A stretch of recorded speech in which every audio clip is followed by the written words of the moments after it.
오늘 여러분들과 이렇게 살펴볼 이 유다의 역사가 유다 전체에서 가장 극적인 사건이 일어난 성경 말씀입니다. 그렇기 때문에 부득이 여러분들에게 이렇게 죽고 죽이는 얘기를 너무나 많이 하게 되는 것 같아서 제가 말씀을 준비하면서 마음에 이게 좀 그렇다라는 어떤 불편함이 있었습니다만은 그래도 여러분들과 함께 말씀 살펴보면서 하나님의 뜻을 깨닫고자 하는 마음입니다. 성경 역사서를 살펴보면서 여러분 하나님과 이스라엘과의 관계가 점점 악화되고 있다라는 걸 여러분 감지하셨으면 좋겠습니다. 이스라엘이 남북으로 나뉘었을 때 북이스라엘은요 처음부터 우상을 숭배하면서 하나님을 버렸던 나라입니다. 여로보암이 금송아지를 단과 베델에 만들어 놓고 숭배하기 시작했었죠. 그렇지만 하나님은 북이스라엘을 버리지 않으셨습니다. 하나님은 북이스라엘의 선지자들을 보내셔서 열지파 백성들과 왕들에게 죄와 의와 심판에 대하여 계속 선포하도록 하셨습니다.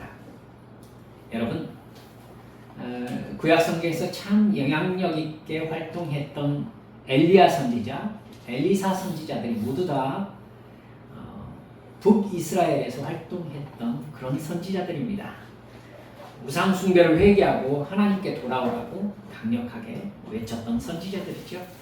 그러나 그럼에도 불구하고 북이스라엘 왕들 중에 하나님께 돌아간 왕이 한 사람도 없었습니다. 그래서 북이스라엘에는 하나님의 징계가 언제나 함께 따라다녔어요. 계속 내란이 일어나고 왕권이 바뀌었습니다. 남유다에서는요 왕권이 다윗의 혈통으로 쭉 이어집니다. 북이스라엘에서 가장 악했던 왕가가 오므리 왕조였거든요. 오므리, 아하시야, 요람 이렇게 4대가 이어졌습니다. 이때 남유다에서는 아사, 여우사밧, 요람, 아하시야 이렇게 이어졌습니다. 여러분 조금 특이한 게 발견되지 않습니까? 북이스라엘은 아합의 아들이 아하시야고 그 아들이 요람입니다. 남유다에는 여우사밧 왕의 아들이 요람이고 요람의 아들이 아하시야입니다. 요람과 아하시야가 북이스라엘과 남유다에서 교차되어서 나타나죠. 같은 사람은 아닙니다. 다른 사람인데 이름이 교차되고 있어요. 모두 다 하나님과 연관된 이름입니다. 여러분 이건요 북이스라엘의 아합 왕권이 너무 강력한 나머지 남유다를 실질적으로 통치하고 있는 모습을 의미합니다. 그러니까 북이스라엘의 왕들의 이름을 남유다가 그냥 따갈 정도였던 것이죠. 우리는 지난 시간까지 남유다의 아하시야 왕, 북이스라엘로 말하면 요람 왕 때까지 살펴봤습니다. 열왕기서에서는요 남유다와 북이스라엘을 번갈아 가면서 기록하거든요. 근데 역대기에서는 북이스라엘 역사가 나오지 않습니다. 그러니까 역대기에서는 남유다 역사만 나타나요. 북이스라엘의 역사가 남유다의 역대기에 나타나는 건 남유다와 직접적으로 연관이 되어 있는 사건만 언급할 때 북이스라엘의 어떤 왕이 이렇게 해가지고 언급됩니다. 왕조를 쭉 설명하는 얘기는요 북이스라엘 역사는 남유다의 역대기에는 전혀 나타나지 않습니다. 남유다 여우사밧 왕이 죽고 그의 아들 여우람이 왕위에 올랐는데 여우람 왕의 부인이 누구였냐면은 아합 왕의 딸 아달랴였습니다. 둘이 정략 결혼을 지금 했잖아요. 이게 가장 큰 문제였습니다. 여우람은 하나님의 나라 율법 전통을 전혀 따르지 않고요. 부인 아달랴의 유혹을 받아서 바알 숭배와 힘으로 폭력 정치를 행했습니다. 그는 왕위에 오르자마자 동생들을 모두 다 죽여버리죠. 그가 악을 행하자 나라는 점점 약해졌고 다윗과 솔로몬 때에 남유다 왕국에 복종했던 에돔과 여러분 나라 안의 성들이 유다 왕국에서 벗어나는 역사가 나타납니다. 블레셋과 아라비아가 유다를 침공하기 시작합니다. 그리고 여호람 왕은 창자의 병이 들어서 결국 2년간 앓다가 창자가 배 바깥으로 빠져나와서 죽고 말았다라고 성경에 기록되어 있습니다. 여러분 여호람 왕의 아들이 아하시아인데 그 사람이 왕위에 올랐을 때 북이스라엘 왕은 아시겠죠? 아하시아의 아들 요람이었습니다.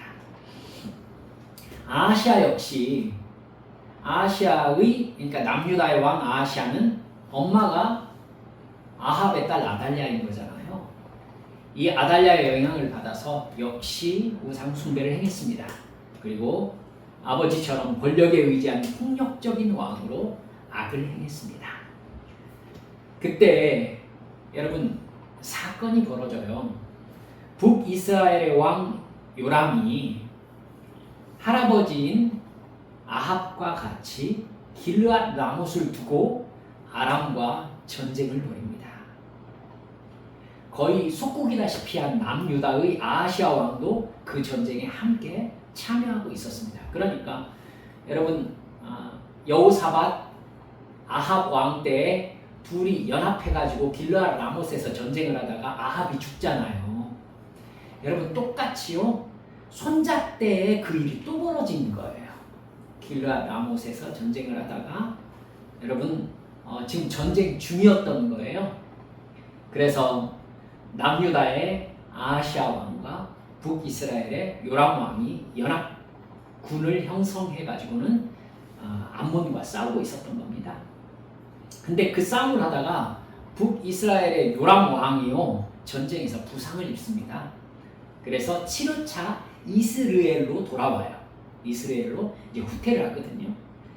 그 이야기를 남유다의 아하시아 왕이 듣습니다. 요람 왕이 부상을 입었다고 하니까 여러분 지금 엄마를 통해서 친척이잖아요. 지금 인척 관계잖아요. 그래서 이스라엘에 요람도 함께 올라가서 병문안을 와 있는 상태였던 거예요. 여러분 그러니까 이스라엘의 북이스라엘의 왕과 남유다의 왕이 지금 함께 있는 상황인 겁니다. 그때요 하나님께서 지금 길르앗 라못에서 전쟁을 하고 있는 총사령관 예후에게 선지자를 보냅니다.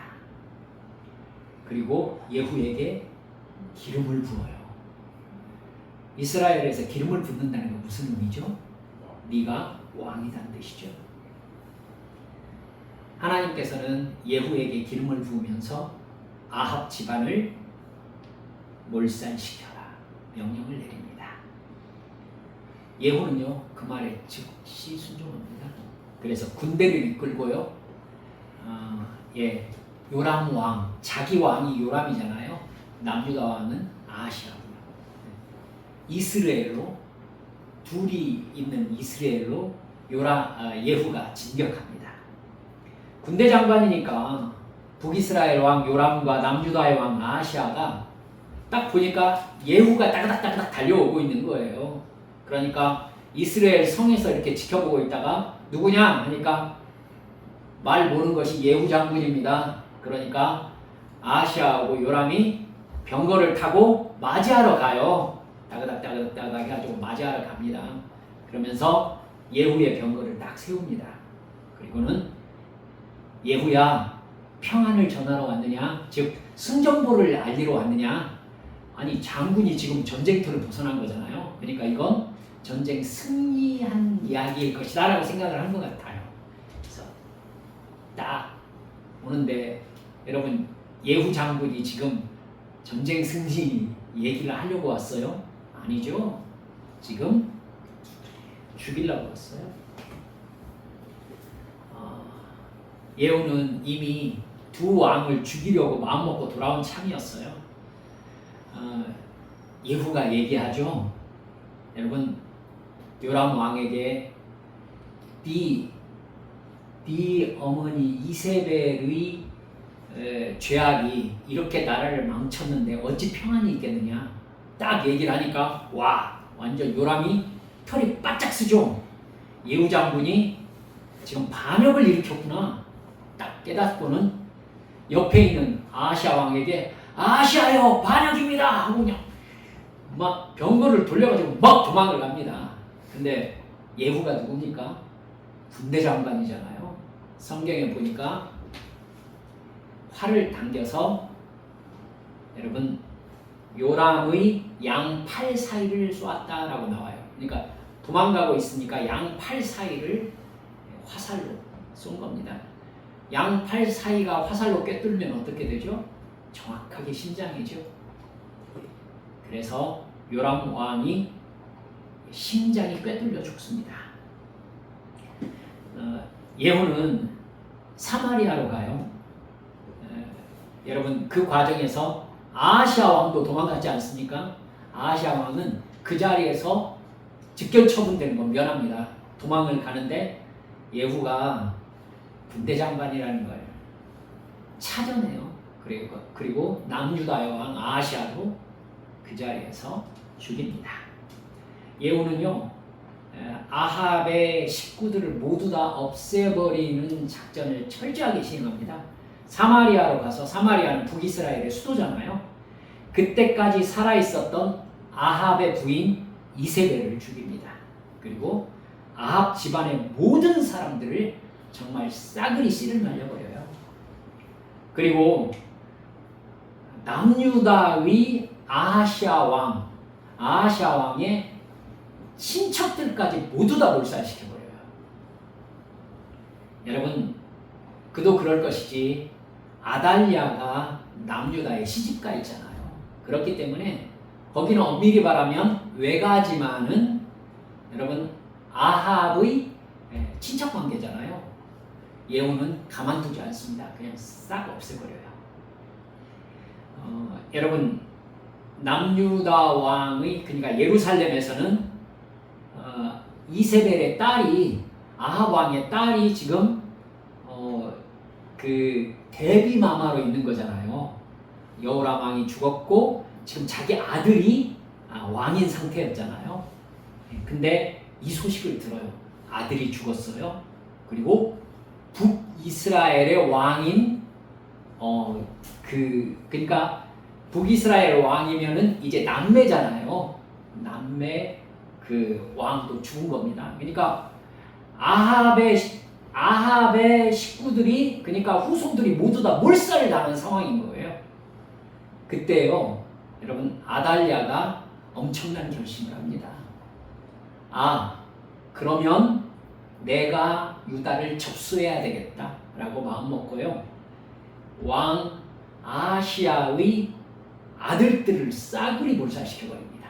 그러니까 어려가지고 궁궐에 있던 아이들 전부 다 죽여버린 겁니다.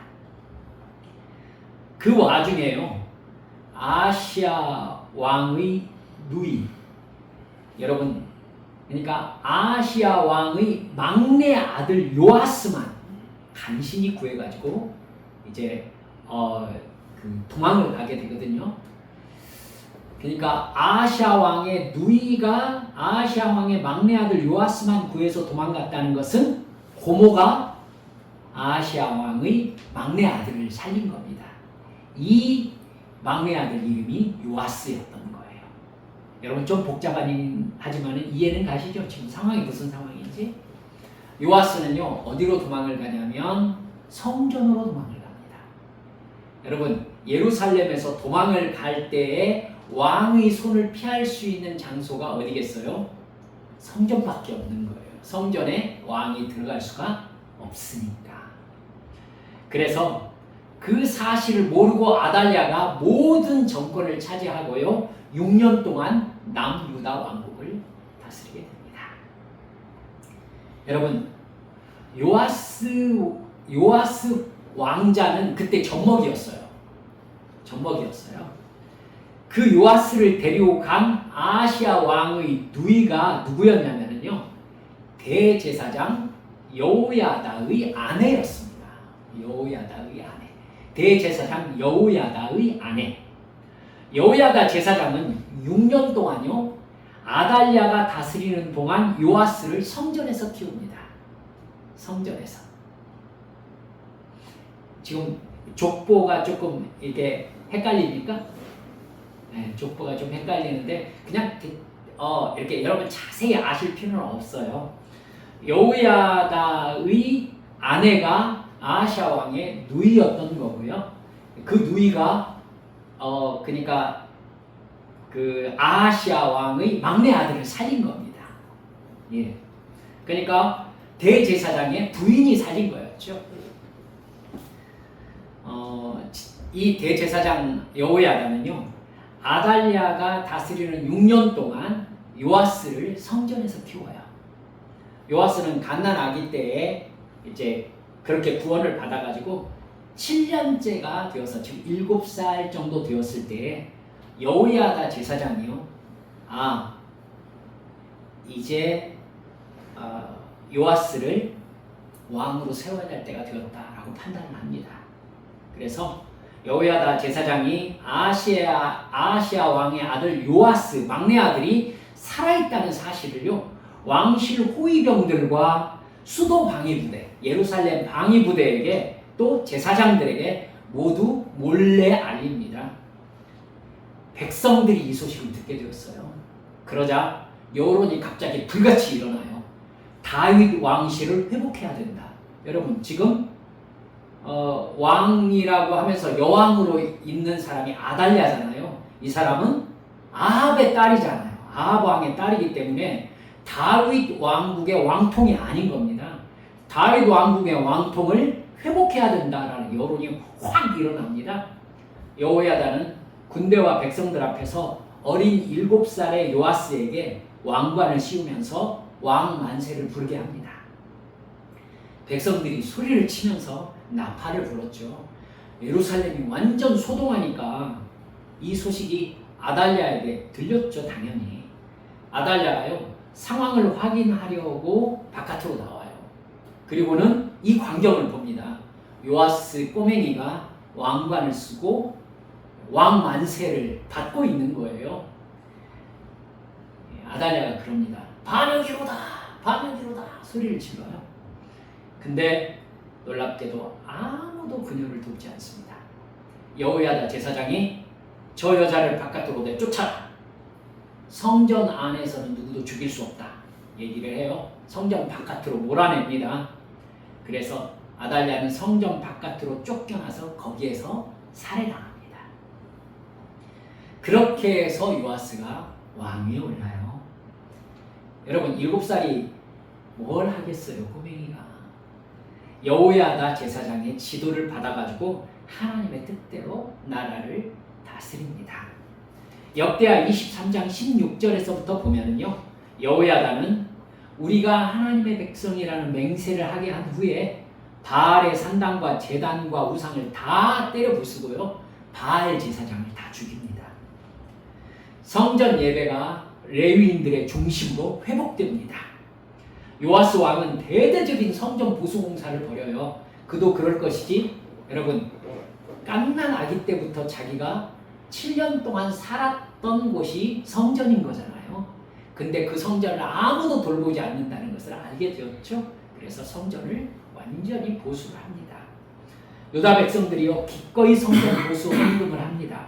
그리고 매일 번제가 하나님께 드려지는 이스라엘의 회복이 일어납니다. 근데요, 여러분 여호야다 제사장이 130세에 세상을 떠납니다. 그러자 성경이 참 놀랍죠. 요아스 왕이요 곧바로 마음을 돌이킵니다. 오늘 본문 17절 18절 우리가 읽었지 않습니까?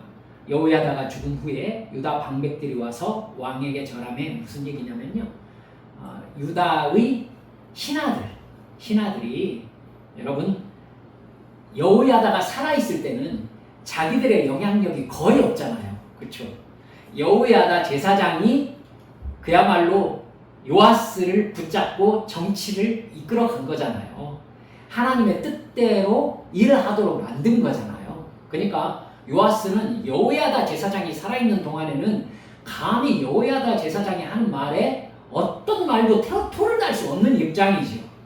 그러니까 다른 신하들이 하는 말은 요아스 왕이 이게 받아들일 수가 없는 상황인 거예요.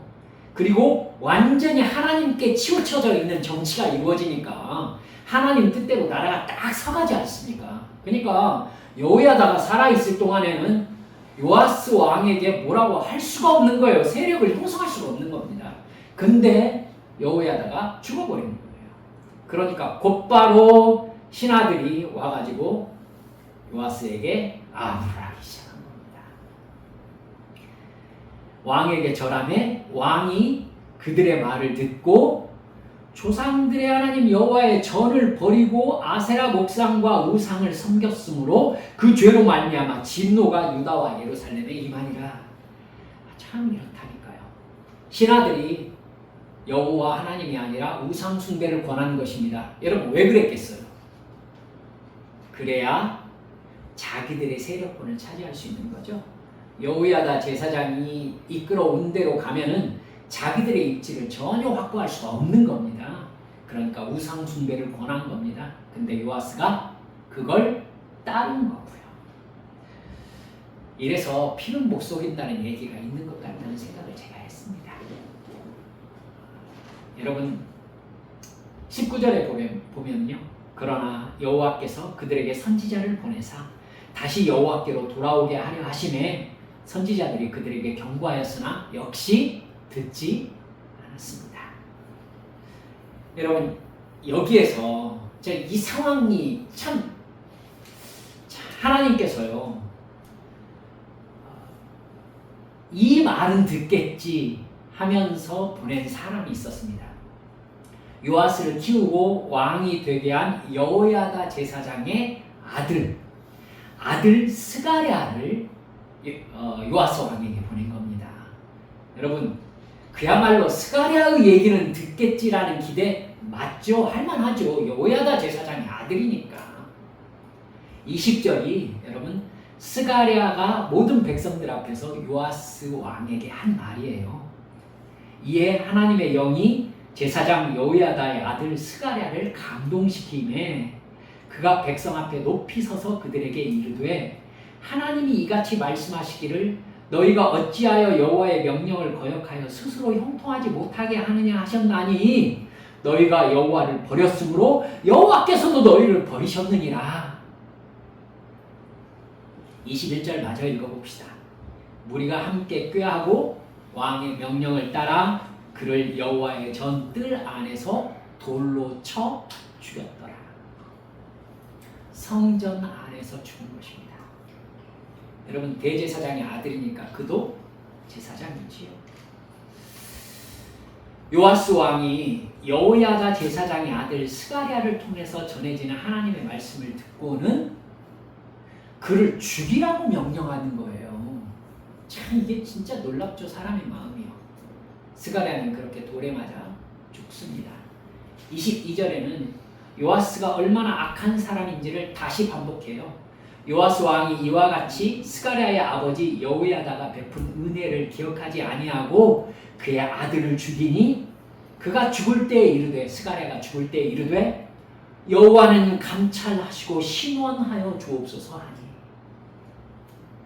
여러분 여호야다를 생각하면 요아스 왕은 정말 마음이 겸손해져야 되는 사람 아니겠습니까? 젖먹이인 자기를 살해 위협에서 건져낸 사람이 여호야다 제사장의 아내입니다. 여호야다 제사장은 그를 성전에서 7년을 먹이고 입히고 재우고 키운 아버지 같은 사람이지요. 그런데 죄악에 빠져서 우상을 숭배하고 자기가 자란 성전을 버렸을 뿐만 아니라 하나님께로 돌아오라는 하나님의 명령을 전하는 여호야다 제사장의 아들을 돌로 쳐 죽이라고 명령한 것입니다. 라인을 정말 많이 넘었죠. 스가랴는요 죽으면서 하나님 저의 억울하고 비참한 죽음을 보시고 공의롭게 갚아주십시오 이렇게 유언을 남기고 죽은 것입니다. 그 일이 있은 지 1년 만에요 아람 그 옆나라 시리아 군대가 유다에 침공합니다. 그리고 여러분 하나님께서 어떻게 하시는가 보세요. 요아스를 우상 숭배에 빠뜨리고 힘의 폭력으로 나라를 다스리게 했던 유다의 장관들을 아람 군대가 들어와서 모두 다 죽여버립니다. 예루살렘과 성전은 이 시리아 군대에게 다 털려요. 24절에 보면 여러분 뜻밖의 진술이 나옵니다. 24절 보실래요? 아람 군대가 대규모 침략 작전을 벌인 게 아니라 적은 무리로 들어왔다고 나오죠. 적은 무리가 예루살렘에 침공한 거예요. 근데 그들이 유다의 힘이 큰 군대를 이겼다고 나옵니다. 여러분 뭐가 생각나요? 마치 아사 왕 때 100만의 외적이 쳐들어왔을 때 하나님이 보잘것없는 유다 군대로 그들을 이기게 하셨잖아요. 여호사밧 왕 때에는 모압과 암몬과 에돔 연합군이 쳐들어왔을 때 엄청난 군대였지만 보잘것없는 유다 군대가 그들을 이겼습니다. 근데 이번에는요. 보잘것없는 시리아 군대가 예루살렘에 침입했는데 거대한 유다 군대가 그들 앞에서 완전히 패퇴했다는 것입니다. 그리고 유다 장군들이 모두 다 그들에게 죽었다는 것이에요. 이건 하나님께서 누구 편? 시리아 편인 겁니다. 시리아 편인 거예요. 그 뒤에 그 이유가 나오는데 이는 유다 사람들이 그의 조상들의 하나님 여호와를 버렸기 때문이다. 이렇게 나옵니다. 요아스가요. 그 전투에서 그러니까 별로 많지 않은 적은 무리의 아람 군대와 싸우다가 큰 부상을 당합니다. 오죽하면 여러분 적군이 그를 버리고 갔다라고 성경에 나옵니다. 그러니까 적군이 요아스 왕이 저 정도 상처를 입었으면 저 사람 죽는다라고 생각을 한 거고 버리고 간 것입니다. 요아스가 그렇게 침상에 누워 있을 때에 요아스의 신하들이 반역을 일으켜서 그를 침상에서 쳐 죽였다라고 성경에 나옵니다. 아마 꼼짝 못하고 누워있는 요아스가 깨어있는 상태에서 살해를 당했을 겁니다. 그 이후 역시 25절 중반절에 나오죠. 제사장 여호야다 아들들의 피로 말미암아 반역했다. 이렇게 나옵니다. 하나님께서는요. 범죄하는 요아스 왕에게 여호야다의 아들 스가랴가 말하게 하면 여러분 들을 거라고 생각하시고 스가랴를 보냈을 것입니다. 여러분 요아스는 자기가 가장 신뢰하고 있는 대상에게 가장 안전해야 될 침대에서 살해당하잖아요. 가장 신뢰해야 할 사람, 은혜를 갚아야 할 사람을 잔인하게 죽인 대가를 그렇게 받은 것입니다. 그렇죠? 하나님께서 스가랴에 갚아주십시오 하나님이라는 기도를 그대로 응답하신 거죠. 여러분 어리석은 사람들은요 하나님께서 경고하시면 정말 바보 같은 생각을 합니다. 요아스는 자기를 따르는 사람이 있고 권력이 있고 돈을 가지고 있었습니다. 자기가 왕입니다. 자기가 돈과 권력을 가지고 있으니까 당장 하나님이 자기를 어떻게 할 수 있을 것 같지 않은 거죠. 자기가 가지고 있는 게 많으니까. 아직 몸도 건강하고 뭐 어쩌겠는가 이런 거죠. 하나님이 할 수 있는 방법이 얼마나 많은지 요아스는 생각 못해요. 요아스가 하나님을 버린 것은 자기가 차지한 돈과 권력이 앞으로도 영원할 것처럼 착각했기 때문입니다. 우상을 숭배한 나라의 저주를 자기가 갓난 아기 때 겪었잖아요. 그렇죠? 갓난 아기 때 하나님의 나라를 어떻게 만드셨습니까? 하나님을 버렸기 때문에 하나님이 그들을 버린 대가를 요아스 자기가 치렀잖아요. 지금 여러분 자기 어머니, 아버지, 자기 식구들이 모두 다 죽었어요. 모두 다. 그리고 요아스 혼자 살아남았어요. 그러면서 하나님을 배신한 나라의 그 처참함을 자기 몸으로 어렸을 때 몸에 새긴 사람이 요아스예요. 자기가 왜 부모도 없이 7살까지 성전에서 죽은 사람처럼 살아야 했을까요? 크게 울지도 못했을 거예요. 그 일을 겪고도 요아스가 바알 숭배로 돌아간 겁니다. 사람이 이래요. 하나님은요, 라인을 넘었다 싶었을 때 너무도 간단하게 요아스를 처리해버리십니다. 소수의 시리아 군대는 예루살렘을 완전히 쑥대밭을 만들어버립니다. 하나님께서 그들을 도와주셨기 때문입니다. 부상당한 요아스는 신하들에게 살해당했습니다. 그가 여호야다 제사장과 함께 신앙 부흥을 일으켰을 때도 있었잖아요. 그걸 생각하면 얼마나 안타깝습니까? 똑같이 우리들도 그럴 때가 있다는 걸 생각하셔야 되겠다 싶습니다. 내가 가지고 있는 돈과 건강과 인간관계와 지위 따라서 합시다. 너무 허약합니다. 시작. 너무 허약합니다. 그걸 잊지 마셔요. 정말 허약한 것이 내가 가지고 있는 돈, 지위, 인간관계. 가장 믿었던 사람에게 여러분 배신당해 보지 않으셨어요? 이 사람은 나에게 그러지 않을 것이다. 그러던가요? 아니에요, 여러분. 사람처럼 감사한 게 없어요. 여러분, 가장 믿었던 사람이 사실은 나를 가장 철저하게 배신할 수 있어요. 왜? 나를 가장 잘 아니까. 그렇죠? 하나님께서 불어버리시면요, 다 날아갑니다. 그것들을 내가 붙잡고 그것으로 세상 즐거움을 추구하면서 육신의 만족을 위해 살아가는 죄를 지으면 하나님께서 뭘 하셔요? 너 돌아와라. 그것들은 죄를 짓는 도구가 아니라 하나님을 섬기는 도구다. 이렇게 우리에게 말씀하시거든요. 하지만 우리는 하나님께 두드러 맞을 때까지 하나님 말씀 순종하지 않을 때가 얼마나 많은지 몰라요. 여러분, 그때 여러분 뭘 겪으셨어요? 하나님께 불순종하면서 하나님이 와라 너 기도해라, 하나님의 말씀에 순종해라 이렇게 말씀하셨을 때 예 하고 그냥 넘기면서 순종하지 않고 바닥바닥 버티고 있을 때 하나님이 안 되겠네 라고 생각하시면서 여러분에게 어떻게 하시던가요? 하나님은요, 너무나 간단하게 내가 의지하던 돈과 지위와 인간관계 한순간에 날려버리세요. 그렇죠? 여러분 겪으셨을 거예요. 한순간에 날려버리십니다. 어떻게 이 사람이 나한테 이럴 수 있는가? 여러분, 그럴 수 있어요. 그것들은요, 하나님 손에 붙잡힌 도구가 되게 할 때 나에게서 지켜지는 것들입니다. 그렇죠?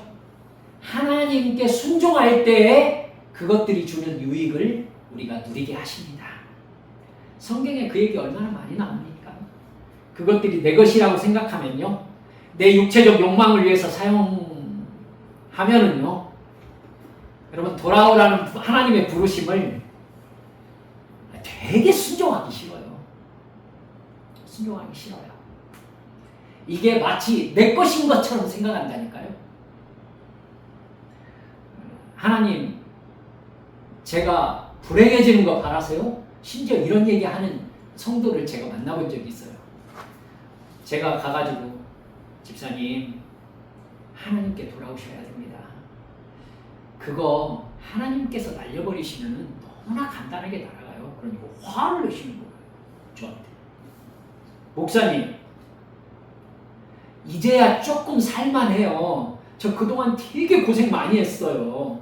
이제 돈 좀 들어오고 이제 인간관계 조금 안정되고 이제 좀 잘 나가고 있는데, 아니 그거 의지하지 말고 하나님께 돌아와야 된다고 하면서 하나님께서 그거 순식간에 날려버리실 수 있다고 하면 목사님 너무하신 거 아니에요? 저한테 막 그러시더라고요.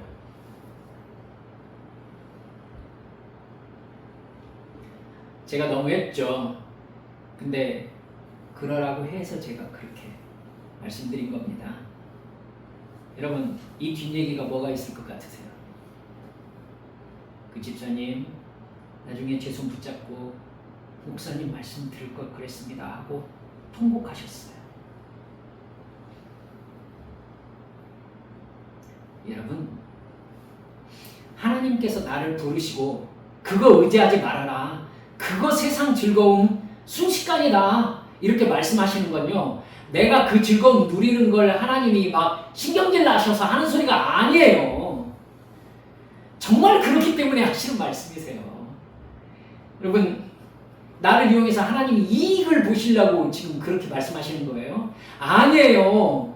행복하라고 그러시는 거예요. 나와의 관계 안에 진짜 행복이 있다. 네가 돈 쓰는 재미가 있는 모양인데 얘야, 네가 돈 모으는 재미, 그게 재미가 아니라 나와 사랑의 관계 안에 있을 때 네가 진짜 행복하단다. 이 얘기를 하고 계시는 거예요. 사탄이요, 하나님을 오해하게 하려고 나에게 인자 먹고 살만하니까 그거 다 내려놓고 하나님께 드리라고 자꾸 그러는구나, 이렇게 오해하게 만든다니까요. 아니에요. 하나님은 정말로 하나님이 주신 것들로 하나님께 영광을 돌리고 그것들을 축복으로 누리게 하시려고 하나님께 순종하라고 하시는 거예요. 더 기도하라고 하시는 거고, 더 하나님 앞에 와서 하나님을 예배하면서 하나님의 뜻을 순종하라고 그래서 얘기하는 거예요. 그러면 하나님께서 주신 축복이 정말 축복으로 나에게 주어지거든요. 행복하거든요. 그것들을 소유하기 위해 욕심을 부리고 죄를 지으면 오히려 그것들이 나를, 아시죠? 떠나요. 그게 내 것이 못 된다고요. 구원의 은혜와 하나님의 축복은요, 은혜로 주어져서 믿음으로 누리게 되어 있습니다. 순종함으로 누리게 되어 있어요. 의롭다고 칭해졌으면 어떻게 살아야 한다? 의롭게 살아야 된다. 하나님의 자녀로 거듭났으면 누구로 살아야 된다? 하나님의 자녀로 살아야 된다. 구원을 받았으면 어떻게 살아야 된다? 구원 안에서 살아야 한다. 하나님의 축복을 받았으면 여러분, 그 축복으로 누리면서 살아야죠. 그렇죠? 그 축복으로 누릴 수 있는 방법이 뭐예요? 하나님과의 사랑의 관계 안에 사는 거예요. 안에서 하나님을 예배하며 사는 거예요. 주님께서 나에게 순종하라는 말씀대로 순종하며 사는 거예요. 주님께서 내게 주신 것을 하나님의 사명에 드리면서 사는 거예요. 그러면 하나님께서 내게 주신 것들이 나에게 진짜 기쁨과 행복과 축복이 되는 것이죠. 요아스는 하나님께서 은혜 베풀어 주신 그 구원과 축복을 불순종함으로 말미암아 저주로 바꾸어 버리는 불행한 삶을 살았습니다. 이렇게 제가 좀 설교 말미에 좀 심한 얘기입니다만 여러분 어떻게 생각하세요?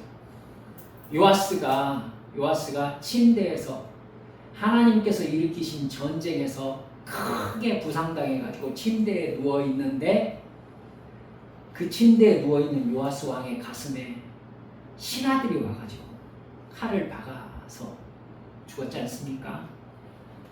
그게 낫겠어요? 아니면 아달랴가 아시아 왕의 아들들을 모두 다 잡아 죽일 때 그때 붙잡혀서 죽는 게 낫겠어요? 여러분 선택하세요. 뭐가 낫겠어요? 어려우시죠? 차라리 아무것도 모를 때 그냥 그때 죽었던 편이 오히려 하나님 앞에 죄를 덜 짓는 거 아니었을까라는 생각이 문득 들더라니까요. 여러분, 가룟 유다는 예수님 뭐라고 그러셨어요? 이 사람은 차라리 나지.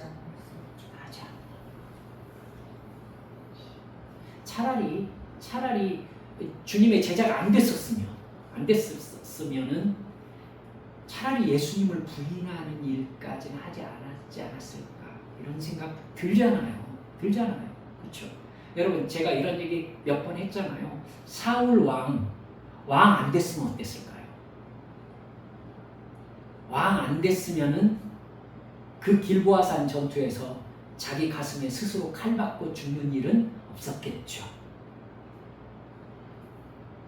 그러니까 하나님의 축복을 축복으로 누릴 줄 알아야지 왜 불순종해서 그걸 끝내 저주로 바꾸냐 말이에요. 요아스 왕이 그렇게 안타까운 사람이었던 거죠. 여러분, 우리에게 하나님께서 틀림없이 복을 주십니다. 우리는 하나님의 자녀니까요. 네 인생 내가 책임진다. 내가 끝까지 인도한다. 그러니 너는 나만 바라보아라. 아멘. 나만 바라보아라. 내 말만 들어라. 순종해라. 이런 말씀하시거든요.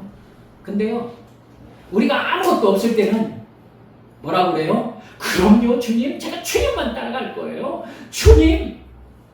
주님께서 그래 하면서 복을 주세요. 그러면 손에 쥐는 게 좀 생기죠. 그러면 요아스 왕처럼 마음이 바뀌는 겁니다. 마음이 바뀌는 겁니다. 따라서 합시다. 주님, 그렇게 살지 않겠습니다. 이 시간 함께 기도하십시다. 요아스 왕은요 정말 마음이 안타까운 사람이에요. 이 사람은 이렇게 살면 안 된다라고 알려주는 모델이요 남과 북에 널려 있었어요. 근데 결국 그 길을 또 가서 자기도 같은 최후를 맞이했던 안타까운 사람인 거죠. 주여, 제가 그렇게 살지 않도록 저에게 성령 충만하게 해주시고요, 제가 말씀 분별하여 순종할 수 있게 해주십시오. 주님 앞에 함께 통성으로 기도하시겠습니다. 아버지 하나님,